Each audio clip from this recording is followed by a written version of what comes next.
で、その頃になるとですね、それがちょうど中学校3年生の卒業間近ぐらいで、僕は中学校高校が一貫の学校に入ってたんですけれども、そもそも中学校3年間で学校に通ったのは50日ぐらいしかなかったので、どうやって考えても学力的には高校に上がることはできないし、当時もう車椅子で障害が固定されていて、家からドアツードアで1時間半ぐらいかかる学校で、最寄りの地下鉄の駅まで自転車で、どうだろうな、15分ぐらいで、そこから地下鉄と私鉄の乗り継ぎで40分ぐらいで、そこからまた田んぼの真ん中の道を20分ぐらいみたいな、そういう環境だったので、通えないなというのは初めから分かっていたし、何回かテストで途中病院から外出許可もらって行ったんだけれども、毎日毎日車椅子をみんなに担いでもらうのも無理だろうと。僕の行ってた学校はですね、船木和夫さんの高校3年生っていう映画とかはですね、それからカラオケの背景とかにも出てくるそのままの実物のものすごい、もうウグイス張りのような板張りの学校だったので、もうとてもじゃないけど絶対にエレベーターつかないだろうなとかですね、諦めてました、鼻から。で中学校で辞めますと。で、一方でその頃に、僕の心の中には会社を作るっていう選択肢が見え始めて、自分の仕事をする、どなたかから対価をお仕事としていただく、でもこれが個人に対しては発注しづらいんだと、今でこそフリーランスの世界があったりとかするけれど、当時は個人に発注するっていうのもちょっとなんかしにくいっていう、講座を開かねばみたいな、そういうことを言われて、会社があったらいいねみたいな、そういうことを言われるうちに、会社ってものがあればいいんだと、それを作ればいいんだと。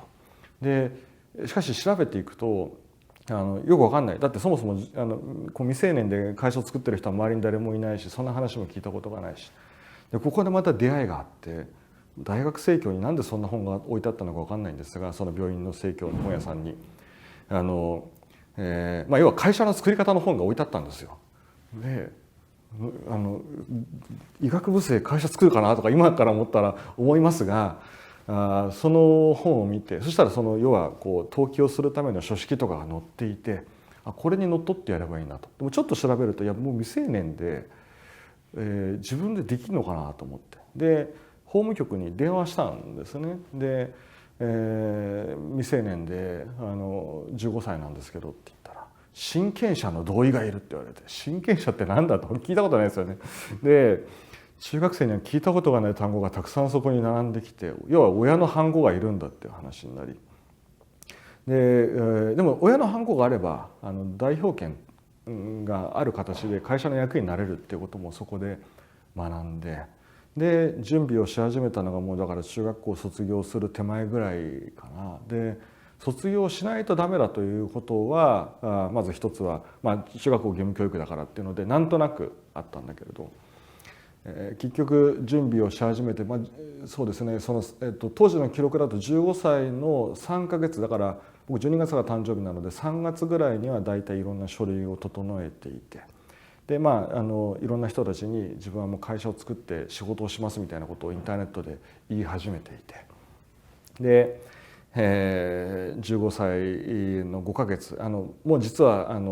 年齢の記録は僕より若い人が出てきてしまったので、5ヶ月という記録は塗り替えられてしまってるんですが、当時としては最年少だったと言われる記録で会社を設立することになります。ちなみに日本には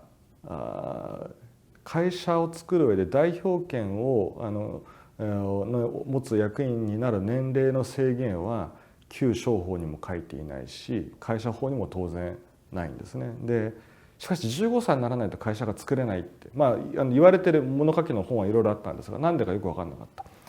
で分かったのは、最後に調べて教えてもらって分かったのは、印鑑登録が15歳にならないとできないっていう。しかも印鑑登録は条例でもって定められている手続きであって、法律でもって定められている年齢の手続きじゃないんですけれど、これはもう全国昔の自治省の通達でもって15歳って定められているものに投資をされているので、15歳を下回って代表権を確保することができないっていうのもその後で知っていきます。で一方で会社の名前も決めなきゃなってなって、でもう健太郎っていう名前で、自分の名前は違うなと思ったし、もう一つはいつかインターネットの仕事をするなら世界中の人たちとやり取りすることが起きるだろうから、できれば海外の人たちにパッと分かってもらえるような名前だったらいいなと思って、横見たら妹がいまして、で妹がクララっていう名前でどうやって健太郎とクララっていうこの思いっきり全く違うような名前になったか、親のセンスはちょっとよく分かんないんですけれども、クララはヨーロピアンネームで、もともとラテン語で、光り輝く、もしくはそれから発展して喜びをもたらすとか、こういう意味があって、世界中の人たちにも分かってもらいやすい名前だというのが、これはもともと妹の名前の由来とかをずっと言われてて、なんで健太郎なんだろうってずっと思ってたんましたけど、でもそういうインプットがあったので、もうこれは 0.5 秒ぐらいでしたね。クララにしようと。でも、クララじゃ何をしてる会社かわからないよと、それも会社を作る前にいろんな大人の人たちのアドバイスがあって、じゃあ後ろに何かつけなきゃと思ってですね、でいろんな単語を後ろにくっつけました。で、インターネットとかネットワークとかなんとかつけて、たまたまその中で僕のセンスとして当時語呂が良かったなと思ったのがオンラインだったので、クララオンラインにしますっていうふうになったのがこの社名の経緯だから、実はですね、社名最初はクララで行きますっていうふうにみんなに言ってたので、僕が最初に取材を一番最初に受けたのが日経ビジネスだったんですけど、日経ビジネスの紙面ではまだクララっていう社名のつもりだったので、統計の直前だったので、クララという会社名だというふうに書かれている記事が1個だけ、あります。